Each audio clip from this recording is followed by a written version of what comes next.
Hope you are doing well. आज हम लोग बात करेंगे सेक्शन 198 सीआरपीसी के बारे में। सेक्शन 198 सीआरपीसी हमें बताता है prosecution of for offences against marriage. Against marriage अगर कोई भी ऑफेंस हुआ है तो उसका प्रोसिक्यूशन किस तरीके से होगा, उस प्रोसेस के बारे में हमें सेक्शन 198 सीआरपीसी बताता है। सबसे पहली बात तो कि कोर्ट इसमें डायरेक्टली कॉग्निजेंस नहीं ले सकती है, तो हम लोग सबसे पहले बेयर एक्ट का सबसेक्शन 1 पढ़ लेते हैं। No court shall take cognizance of an offence punishable under chapter 20 of IPC except upon a complaint made by some person aggrieved by the offence. इससे हमें क्या पता चल रहा है कि कोर्ट जो है, कोई भी कोर्ट डायरेक्टली कॉग्निजेंस नहीं ले सकती है किसी भी ऐसे ऑफेंस का जो कि पनिशेबल है अंडर चैप्टर 20 आईपीसी। तो फिर कॉग्निजेंस कैसे ले सकती है? अगर कंप्लेंट किया हो अग्रीव्ड पर्सन ने तो ठीक है। अब उसके कुछ प्रोवाइजो हैं, वो देख लेते हैं। ए कहता है, क्लॉज ए कहता है अगर अग्रीव्ड पर्सन, एपी का मतलब अग्रीव्ड पर्सन है, यहाँ पे कई शॉर्ट फॉर्म्स लिखे हुए हैं, मैं आपको बताती रहूंगी, ठीक है। अग्रीव्ड पर्सन जो है वो अगर 18 साल से कम उम्र का है, इडियट है, ल्यूनेटिक है, सिकनेस और इन्फॉर्मिटी है, कोई ऐसी विमेन है जो कि पब्लिक में अपेयर नहीं कर सकती, पर्दाशीन टाइप विमेन है, वो पब्लिक में अपेयर नहीं कर हो सकती, तो अब यहाँ पर इनके बिहाफ पर कौन करेगा? कोई भी दूसरा पर्सन कर सकता है, लेकिन लीव ऑफ द कोर्ट के साथ, यानी कि कोर्ट की परमिशन लेनी पड़ेगी। क्लॉज ए ये कहता है। क्लॉज बी ये कहता है कि अगर किसी हस्बैंड को कंप्लेंट फाइल करनी हो तो वो कैसे करेगा? अगर वो हस्बैंड आर्म्ड फोर्सेस में है यूनियन की, अगर वो हस्बैंड यूनियन की आर्म्ड फोर्सेस में पोस्टेड है और अगर उसे कंप्लेंट फाइल करनी है तो वो कैसे करेगा? तो वो करेगा किसी ऐसे पर्सन को, वो किसी भी पर्सन को ऑथराइज कर सकता है कि भाई तुम मेरे बिहाफ पर कंप्लेंट फाइल करो। क्लॉज सी कहता है अगर अग्रीव्ड पर्सन वाइफ है अंडर सेक्शन 494 एंड 495 आईपीसी, 494 वही फर्स्ट वाइफ वाला जो हमारा सेक्शन है, अगर ऐसा कुछ है, अग्रीव्ड पर्सन वाइफ है, तो उसके बिहाफ पर कौन कंप्लेंट फाइल कर सकता है? Father, mother, brother, sister. किसके father, mother, brother, sister? Wife के father, mother, brother, sister, son और डॉटर, फादर्स और मदर्स, ब्रदर और सिस्टर, यानी कि जो बुआ होते हैं वो।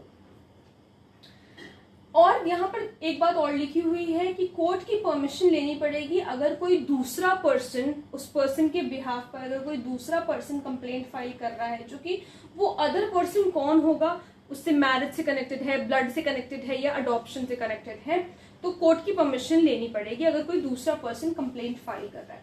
तो ये था हमारा पूरा सबसेक्शन 1। एक बार हम लोग इसे बेयर एक्ट की लैंग्वेज में थोड़ा सा पढ़ ले ताकि समझ में आ जाए अच्छी तरीके से।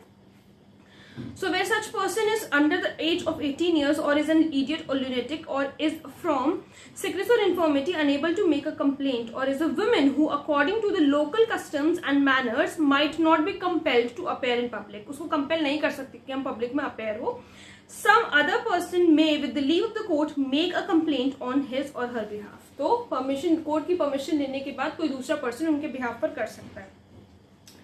तो ये है, अब इसे पूरा पढ़ने की जरूरत नहीं है, पूरा आपको इसी 3 क्लॉजेज में ऐसे ही शॉर्ट फॉर्म में नोट्स बनाना है ताकि आसानी से याद हो सके। अब सबसेक्शन 2 कहता है कि no person other than husband shall be deemed to be aggrieved person under section 497 498 IPC. कोई भी पर्सन हस्बैंड के अलावा अग्रीव्ड पर्सन नहीं माना जाएगा जो कि अग्रीव्ड है बाय 497 आईपीसी एंड 498 आईपीसी। लेकिन अगर हस्बैंड नहीं है, ठीक है, अगर एब्सेंस ऑफ हस्बैंड है, तो उस ऐसा पर्सन कंप्लेंट फाइल कर सकता है जिसने उस वाइफ की टेक केयर करा हो, जिसने उस वाइफ का टेक केयर किया हो in the absence of husband. Court की परमिशन लेने के बाद वो पर्सन कंप्लेंट फाइल कर सकता है। ये हमारा सबसेक्शन 2 कहता है। सबसेक्शन 3 कहता है complaint on the behalf of below 18 years और ल्यूनेटिक। अगर कोई ऐसा पर्सन है जो कि बिलो 18 ईयर्स है या ल्यूनेटिक है और उसका कोई गार्जियन कॉम्पिटेंट अथॉरिटी से अपॉइंट नहीं किया गया है, नॉट बीन अपॉइंटेड और declared as guardian by competent authority, तो अब देखो यहाँ पर क्या होगा? अगर कोर्ट सेटिस्फाइड है कि वो उसका गार्जियन किसी भी अदर पर्सन के लिए अगर कोर्ट सेटिस्फाइड है तो कोर्ट परमिशन दे देगी कि भाई तुम कंप्लेंट फाइल कर लो। इसको एक बार बेयर एक्ट की लैंग्वेज से पढ़ लेते हैं। When in any case follow clause A of the proviso to subsection 1, the complaint is sought to be made on the behalf of person under the age of 18 years or a lunatic person by a person who has not been appointed or declared as a competent authority to be the guardian of the person of the minor or lunatic.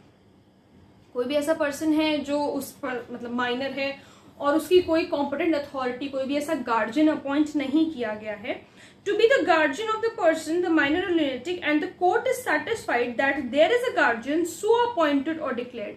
Court अगर satisfy हो जाती है कि कोई ऐसा person है जो कि एज अ गार्जियन वर्क कर सकता है, जो कि एज अ गार्जियन अपॉइंटेड है, ये डिक्लेयर किया गया है, तो court shall before granting the application for leave cause notice to be given to such guardian and give him a reasonable opportunity of being heard. पूरे इसका कंक्लूजन यही निकल के आता है कि कोर्ट जब तक सेटिस्फाई नहीं हो जाएगी तब तक गार्जियन ऐसे अपॉइंट नहीं हो सकता.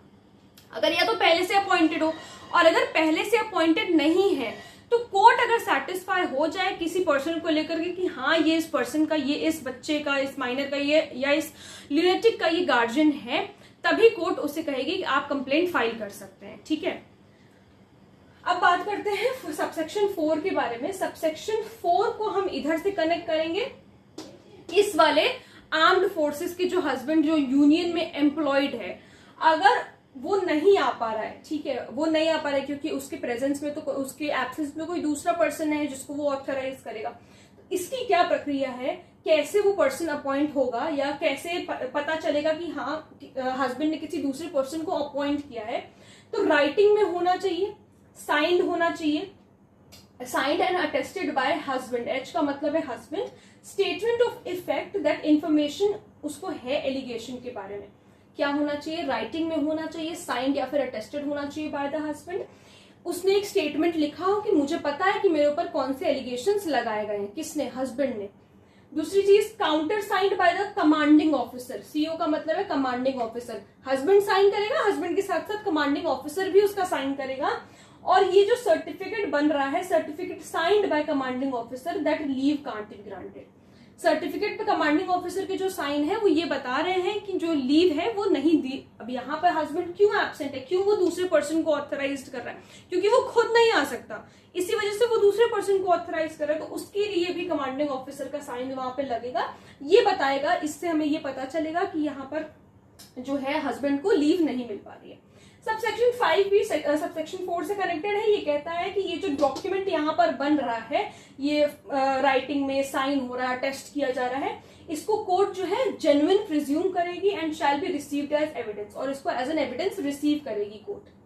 सबसेक्शन 6 कहता है कि अगर कोई सेक्सुअल इंटरकोर्स किया है हस्बैंड ने वाइफ के ऊपर, एक ऐसी वाइफ के ऊपर जो कि बिलो 18 ईयर्स है, अगर हस्बैंड ने वाइफ के ऊपर सेक्सुअल इंटरकोर्स किया है, वो वाइफ जो अंडर 18 ईयर्स है, तो उसको within one year complaint file करनी होगी. ठीक है, फिर सबसेक्शन 7 कहता है provisions apply to abetment, attempt और कमीशन ऑफ ऑफेंस. ये सारी जो बात हम लोगों ने करी, ये सारे जो प्रोविजंस हैं, अगर इन तरीके के ऑफेंसेस को कोई अटेम्प्ट भी करता है या अबेट भी करता है तो उसके ऊपर भी ये सारे प्रोविजंस अप्लाई किए जाएंगे.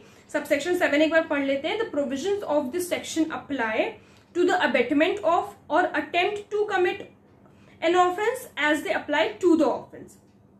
कैसे होगा ये, इस सेक्शन के जो प्रोविजंस हैं वो अप्लाई करेंगे अबेटमेंट पे, अटेम्प्ट पे, कि आपने अटेम्प्ट किया, करने की कोशिश की, इस ऑफेंस को कमिट करने की कोशिश की है, जिस उसी तरीके से उसी सेम वे में जैसे कि वो ऑफेंस पे अप्लाई कर रहे हैं सारे प्रोविजंस. ठीक है, तो आई होप आप लोगों को ये वाला सेक्शन अच्छी तरीके से क्लियर हुआ होगा. इंपॉर्टेंट सेक्शन है. अगर कोई प्रॉब्लम है तो please let me know in the comment section, और अगर आप लोग इस टॉपिक पे वीडियो देखना चाहते हैं तो वो भी प्लीज मुझे जरूर बताइएगा. Thank you so much.